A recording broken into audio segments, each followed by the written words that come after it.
لیکن ایک بات بہت ضروری ہے جس میں بہت کوتاہی ہوتی ہے اور بہت ہی زیادہ کوتاہی ہوتی ہے، اور وہ یہ ہوتی ہے کہ ہم لوگ زکوٰۃ کی تاریخ مقرر نہیں کرتے.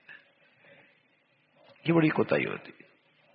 اور بھائی اگر زکوٰۃ کی آپ تاریخ مقرر نہیں کریں گے تو زکوٰۃ میں گڑبڑ ہو جائے گی، زکوٰۃ صحیح ادا نہیں ہو. اور تاریخ بھی اسلامی مقرر کرنی چاہیے، کیونکہ انگریزی میں دنوں میں سال کے لحاظ سے فرق آتا رہتا ہے.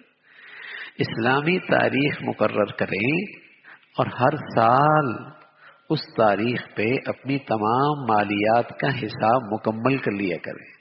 مثلا یکم شعبان ہے، آپ نے 10 دن پہلے سے اپنی تمام مالیات کا حساب کرنا شروع کر دیا، اور یکم شعبان کو آپ کی مالیت کا حساب ہو گیا کہ آپ کی کل مالیت اتنی ہے اور اتنی زکوٰۃ بنتی ہے. بس یہ ضروری ہے، کیونکہ اگر آپ نے یہ نہ کیا اور آپ نے زکوٰۃ پہلے دے دی، زکوٰۃ کا حساب پہلے کریں، تو 2-3 دن کے اندر جو رقم آئی اس میں بھی تو زکوٰۃ فرض تھی، وہ کیوں نہیں کی؟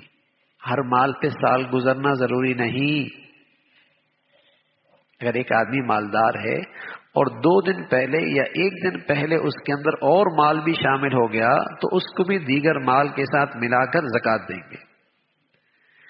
اگر اس زکوٰۃ کی تاریخ سے 1 دن پہلے آپ نے اپنے بیٹے کی شادی کر لی اور اس میں لاکھوں روپے لگا دیے اور اس کو 1-2-3 مکان بھی دے دیے تو ظاہر ہے وہ زکوٰۃ سے نکل گئی، اس پہ زکوٰۃ نہیں ہے، اس پہ زکوٰۃ نہیں. اس لیے کہ اگر ہر مال پہ زکوٰۃ پہ سال لگانا لگ گیا تو پھر تو کام ہو جائے گا، پھر کیسے حساب کرے گا آدمی؟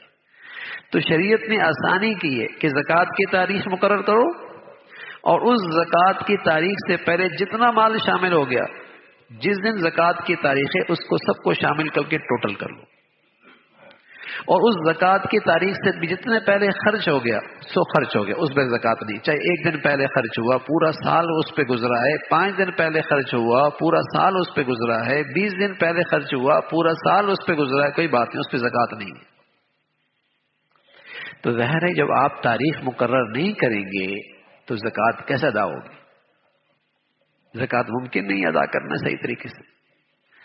تو یہ بہت بنیاد، اور اب تک اگر تاریخ مقرر نہیں کی تو آئندہ مقرر کر لینا چاہیے کہ اس تاریخ کو میں اپنی تمام مالیات کا حساب ہر سال کروں گا. پھر بے شک اس کو 1 مہینے کے اندر آہستہ آہستہ اپنی ساری زکوٰۃ دے دے، 2 مہینے کے اندر دے دے، بلکہ اس سے بھی اچھی شکل یہ ہوتی ہے کہ آدمی پہلے سے زکوٰۃ دینا شروع کر دے پورے 12 مہینے. جب بڑی زکوٰۃ ہوتی ہے نا پورے سال، اور جب یکم شعبان آئے گا تو آدمی حساب کر سکتا ہے کہ میری زکوٰۃ بنتی تھی 1 کروڑ روپے اور الحمدللہ میرے تو 90 لاکھ ادا ہو گئے، وہ میں دے بھی دیے، اب پیچھے رہ گئے 10 لاکھ، وہ جلدی سے 10-15 دنوں کے اندر وہ بھی نمٹا دے، مرنے کا پتہ کوئی نہیں، میرے ذمے کیوں فرض باقی رہے بھائی، اور میں اپنے اوپر یہ وبال کیوں دے کے چلا جاؤں دنیا کے اندر سے؟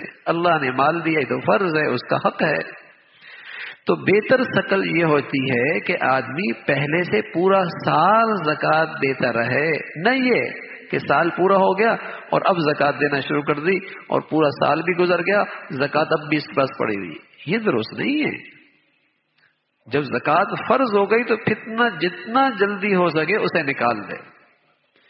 تو اگر آہستہ آہستہ نکالنا چاہتا ہے، بڑی زکوٰۃ ہے، تو اس کی پھر بہتر صورت یہ ہوتی ہے کہ ہر مہینے کے لحاظ سے، ہر 15 دن کے لحاظ سے پہلے سے نکالنا شروع کر دے، اور جب وہ تاریخ آ جائے اور اپنی کل مالیات کا حساب کر لیا اور اسے اندازہ ہو گیا کہ میری زکوٰۃ اتنی بنتی ہے اور الحمدللہ میں نے تو 1 کروڑ دے دی اور بنتی تھی 98 لاکھ، میں نے تو زیادہ دے دی.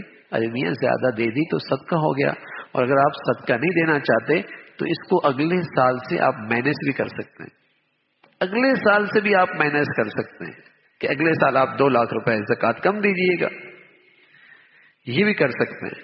لیکن یہ طریقہ اب درست نہیں ہوتا کہ بس اوقات 1 سال اور گزر جاتا ہے اور پچھلے سال کی زکوٰۃ بھی اب تک پڑی ہوئی ہے.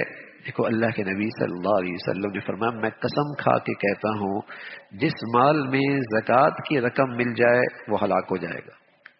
وہ ہلاک کا یہ کہ ضائع ہو جائے گا یا برکت ختم ہو جائے گی.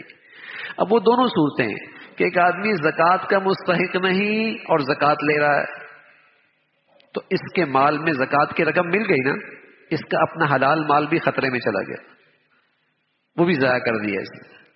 اور دوسری صورت یہ ہے کہ زکوٰۃ بنی اور اس نے پوری ادا نہیں کی، اور ظاہر ہے جب تک وہ مال زکوٰۃ کا رہا ہے اس کا مال خطرے سے دوچار رہے گا، خطرہ ہے، نقصان ہو جائے گا۔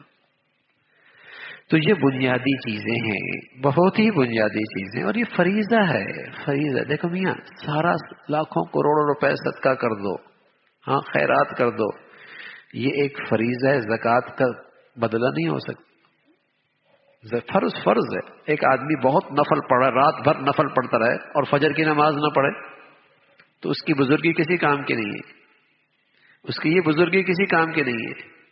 پہلے فرض ہے، ہاں فرض کے بعد سبحان اللہ کوئی آدمی رات بھر نفل پڑھتا ہے، بہت مبارک۔ کوئی آدمی فریضہ زکوٰۃ کے بعد صدقہ خیرات کی کثرت کرتا ہے، کرنی چاہیے، بہت مبارک۔ لیکن زکوٰۃ کا حساب ہی نہ کرے، زکوٰۃ پوری ہی نہ ادا کرے اور یہ خیال کرے کہ میں تو صدقہ خیرات کرتا رہتا ہوں نا میاں، یہ نہیں۔ زکوٰۃ کا فریضہ ضروری ہے، وہ فرض ہے۔ نفلی صدقہ خیرات فرض کے قائم مقام نہیں ہو سکتا، ہاں اس کی کمی پیشی پوری کر سکتا ہے، لیکن یہ ہے کہ وہ پورا ادا کرے۔ جیسے ہم فرض نماز تو پڑھے نا، پھر نفل پڑھتے ہیں، جو تھوڑا بہت بے خیالی سے نماز پڑھ لی، بے دھیانی سے نماز پڑھ لی، خشوع کے بغیر نماز پڑھ لی، اس کمی کو ہماری نفلی عبادت پوری کر دیں، نفلی عبادت سے وہ پوری ہو جائے گی۔ تو یہ بنیادی چیزیں ہیں زکوٰۃ کا معاملے میں، کہ وہ جن کن مالوں پر وہ فرض ہوتا ہے اور سال میں ایک بار ہوتا ہے، اور اس سال کی تاریخ بھائی مقرر کرنا، اپنی ڈائری میں آدمی لکھ لے تاکہ ہر سال اس تاریخ تک اپنی مالیات کا حساب مکمل کر لے۔